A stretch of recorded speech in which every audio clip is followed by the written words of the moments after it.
Hello and welcome to Traditional Painting the Digital Way. This is where I use digital painting apps to teach traditional painting techniques. In this series, we're working on painting a peacock, and this is part 2 in our video series. And if you want to follow along with traditional materials, check out part 1 where I have a list of all the paint and the canvas and the brushes that I use. We're also going to be using for our app Infinite Painter for Android. And we're going to go ahead and start working on the tail some more and try to get some of the details added to the peacock. And we're also going to try to work on the wall a little bit and sort of get the different colors that you would get in a rock wall. And we're going to be working on the ground a little bit also.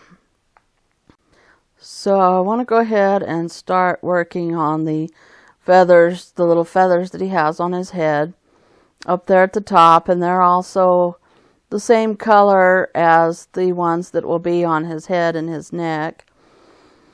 And if you're following along traditionally, this will be ultramarine blue mixed with some phthalo blue and some white acrylic gesso, and we just want kind of a deep colored blue here.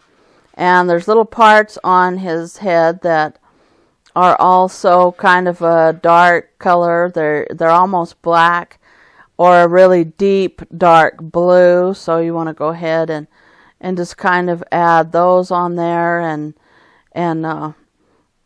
do the space around his eye. He's going to have a little bit of some white around his eye, and it varies on peacocks as to how much white they have around their eyes. Some of them don't have quite as much as others do. So I'm just kind of trying to get that look on this one, and also the shape of his eye. And I'm using you can go ahead and just use black if you want to for his eye, or mix burnt umber and burnt sienna with blue, and that will also give you a sort of a deeper black if you're following along traditionally with your acrylic paints or oil paints. And just kind of working here on the beak as well, and then adding sort of the darker colors here that are on his head. And also there's little dark spots on the little feathers that stick out on the top of his head. So I'm working a little bit more on the beak, and the beak's kind of a grayish color. So you can either add some white to your really dark black mixture, some white acrylic gesso if you're following along traditionally, and here I'm just trying to kind of get the shape correct because it's kind of got a little bit of a hook on the end of the peacock's beak there. So I'm just trying to sort of get that shape and draw the mouth also where the beak opens, and the nostril, and just kind of get kind of a the little hooked point on the end of the beak there.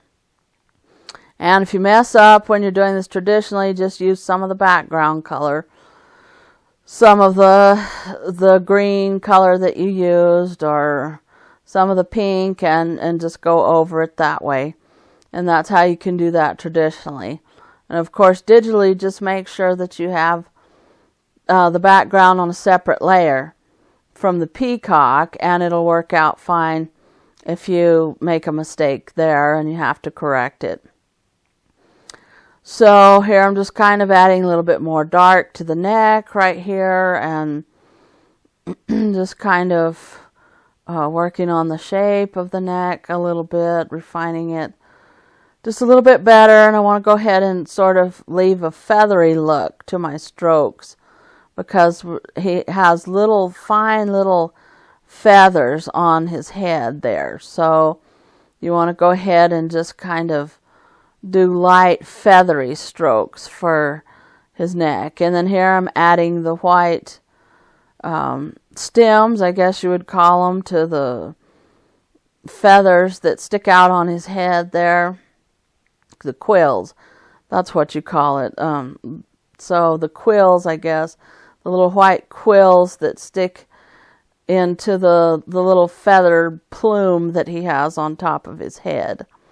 And I'm working a little bit on his eye, and his eye can be outlined with a little bit of some light gray, and just kind of give that the look of the eyelid and the shape.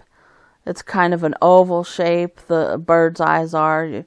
Depends on the bird, of course, but things like owls would have rounder eyes. But a peacock here, it kind of has an oval shape to its eye.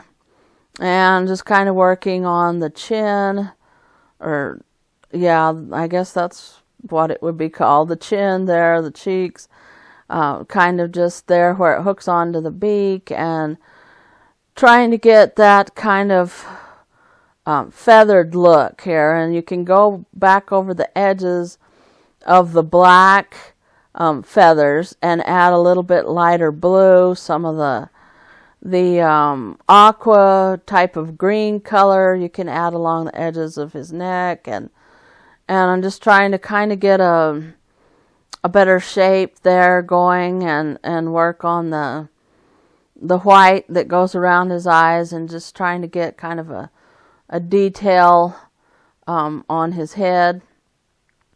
And if you're following along traditionally, you can probably use your number 3 round brush, and that'll make pretty good details.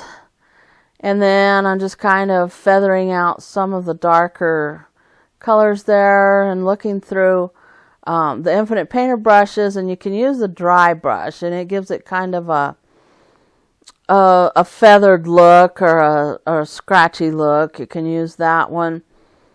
And or you can use old oil or a filbert, just kind of something that gives you a paint stroke look when you're doing this with Infinite Painter. Of course, if you're, like I said, doing this with traditional materials, then the number 3 round brush will work.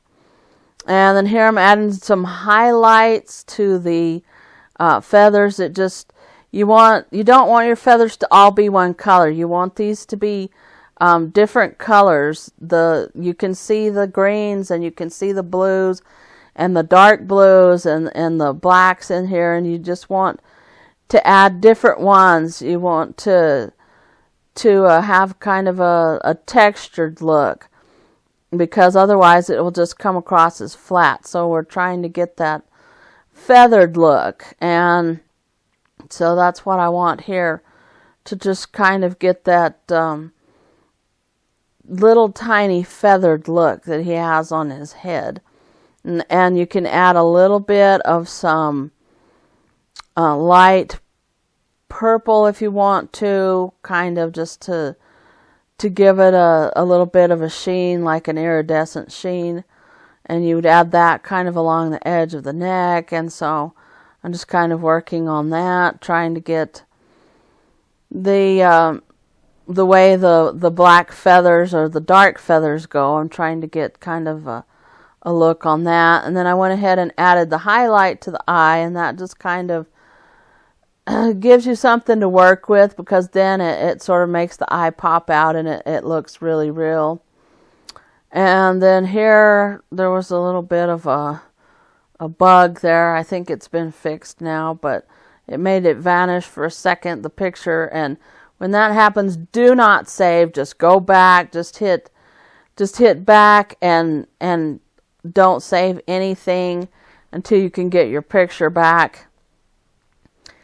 So that's why I tell everybody to save frequently, because every digital program has a bug in it, and if it doesn't, well, electricity could go off, or your tablet could shut off. So always save frequently when you're working with digital paintings.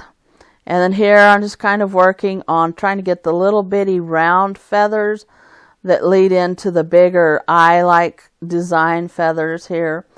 And so I'm using some light yellow, and If you're following along traditionally, you can use cadmium yellow light. And your number 3 round will do well to make these little round circle shapes.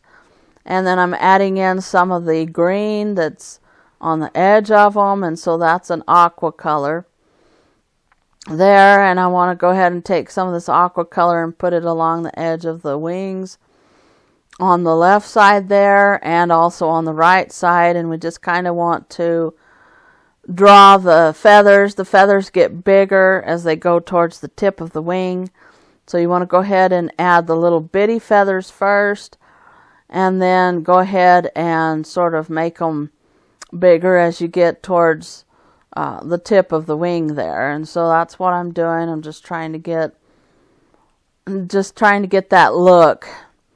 And this is going to take some time. This is not just a one, do it once and you're done. You kind of have to go back over it and add more colors and add darker layers and add different shapes. You just have to keep working on these shapes because it's detailed. Peacocks are actually quite detailed.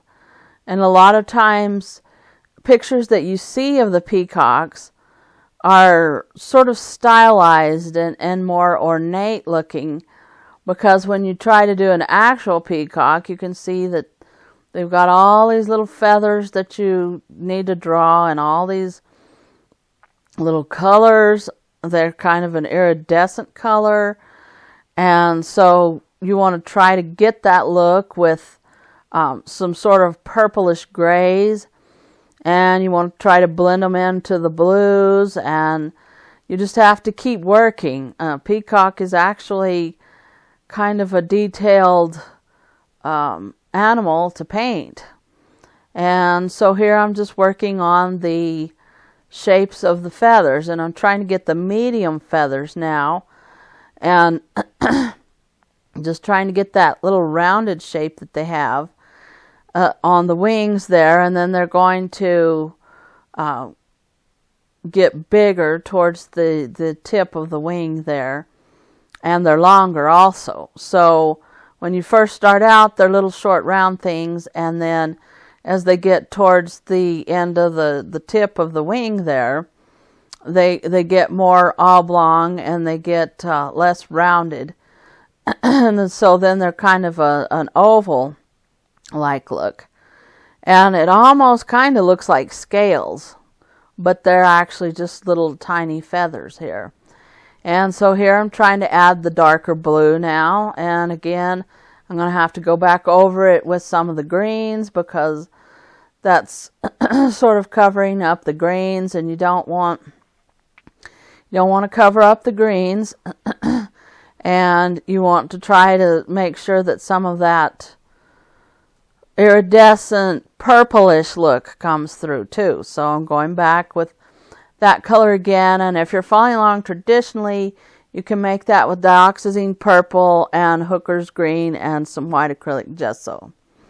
So this is the end of part 2 of the painting my peacock series.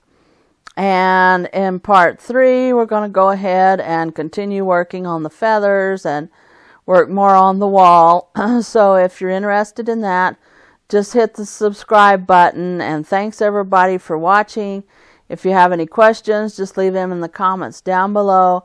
Thank you all for your support, and I will catch you later.